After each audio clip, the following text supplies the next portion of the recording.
The hybrid hysteria. It's finished, guys. It's over. In China, the world's largest car market by a mile, well, EREVs and FEVs, both of them, their popularity is going down month after month after month. It's only EV sales that are propping up, right? The headlines. The headlines say new energy vehicle sales in China hit records. Rah, rah, rah. It's EV sales that are doing all the hard work. EV sales in the month of October were up more than 20% versus last year, whereas hybrids, FEVs, and EREVs were down, I believe, the third straight month in a row. The hybrid game, guys, I'm sorry, but it's sort of a fad. Have a look at Norway. How many FEVs and EREVs do you see people in Norway buying? Yeah? Same thing's happening in China. Now, you can't just say, well, China's not a very big country. I mean, yeah, actually, it's massive. And people do drive a fair way in China. Hello, my friends. Welcome to the channel. I'm Sam Evans. You're watching the Electric Viking. And I've got to say, in China, you can get EREVs and FEVs for ridiculously low prices. Some of Geely's new Galaxy FEVs, they're just crazy cheap. I mean, staggering. Basically like a Toyota Camry, but it's a FEV, more luxurious for $11,000. I mean, and FEVs and EREV sales are going down, right? So it's not because there isn't great product at great prices, and the product is improving as well. That's the thing. That's the thing here, right? If you compare the product 1 year ago, FEVs and EREVs 1 year ago, what was the charging speed? Yeah, or what were the charging speeds like? 50 kilowatt, some of the 30 kilowatt, just absolute bullshit, just absolute garbage. I really do not understand people going out and saying, "Oh, I have $70,000 here. I'm going to go and buy myself a car where they can charge at 30 kilowatt." I mean, to me, I think, do your homework. Are you crazy? You're going to spend that much money on a car that charges that slowly? I think it's craziness. Now, if your only choice is to buy, say, in Australia or Thailand or something, a pickup truck or ute, then yeah, you're in a different category. There's very little choice in that segment. But every other segment, it makes no sense at all. None. It really does not. Anyway, let's look at these numbers from China here, guys. You can see the clear decline in hybrid car sales. And I mean, the market is up.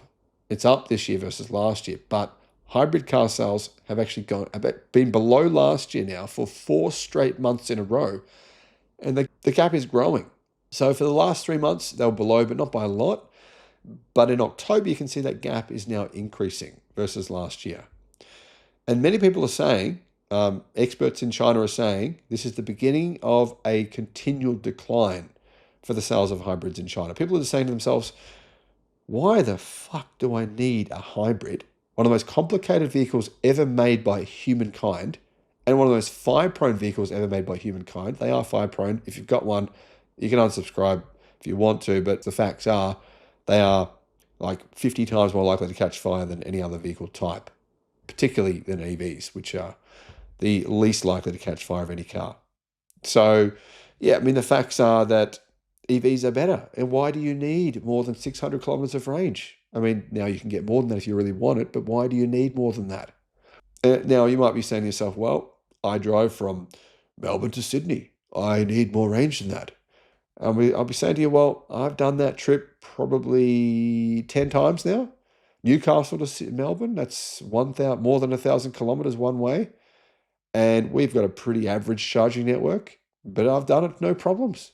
No problems at all. And you've got to go to the toilet. No one's going to drive more than 500 kilometers without stopping. No one does that, right? Without stopping more than 500 kilometers. That's extremely rare. Why would you even want to do that anyway? You want to eat. You want to go to the toilet, right? It's just, we're humans. So this is what I'm trying to say. A mature car market like Norway, people don't buy hybrids. It's that simple. So the depreciation in a lot of hybrids that exist today, people are buying today, they've got 70 kilometers of range, 50 kilometers of EV only range, charge at 30 kilowatt DC. Depreciation on those cars is going to be astronomical for a few reasons. One, people are moving to EVs in mature car markets. Two, the ability of these newer EREVs and FEVs is so much better. It's like light years ahead. We're talking charging speeds that are 8 to 10 times faster. EV only ranges that are much, much longer. For one, China has mandated now that to qualify for incentives in the country, EV only range has to be a minimum of 100 kilometers, minimum. Otherwise, you don't get any incentive. So all these PHEVs and EREVs coming out of China, which most of them are now, and most of them will be in the future from even the main brands like Japanese brands, etc., they will have to have a minimum of 100 kilometers of range. So if you buy an EREV with 30, 40, 50, 60 kilometers of range, it's basically obsolete as of today, right now. It's already obsolete. My solar and batteries. I've got a 50 kilowatt hour battery here, and I've got a big solar array. So I pay $0 for electricity. That's including charging my electric car. Resync Solar is the company that I used. I'll put a link to them in the description below. Anyway, looking at these numbers, you can see that electric cars have taken a higher market share of the new energy vehicle market than they ever have before. They've grown by 20.4% year over year, whereas hybrids have gone down by 10% year over year. That's a pretty big change, yeah? Hybrid sales, PHEVs and EREVs, and I believe there's hydrogen vehicles in there as well, but they're like, I don't know, 3 or something. They were 469,000 in October. Electric car sales were 812,000. So clearly, you can see here, EVs take the majority of the market share. It's about 60% market share, just slightly more than 60%, but that is increasing. Obviously, those numbers are going up. Now, I just want to finish by saying one thing. Kudos to you guys in China. I think that you guys aren't afraid. You're not being brainwashed by a bunch of wankers on Facebook telling you all this misinformation. People on Facebook are being brainwashed. I strongly encourage that if you're highly susceptible to other people, to their misinformation, do not go on Facebook, because there is thousands of posts on there that are just lying. I'm not talking about lying about EVs necessarily. Some of them are lying about EVs. They're lying about everything. They're lying about EVs by saying stuff like this, right? World EV News said that 70% of all cars sold in Europe are electric. 70%. That's what they said. There's a post on Facebook right now. 70%. Wow. Congratulations, Europe. This is amazing. Now, they counted HEVs, which are vehicles that have a tiny little hybridized thing that decreases fuel use by about 0.5%. Nothing. They're not even, like, that's not an electric car.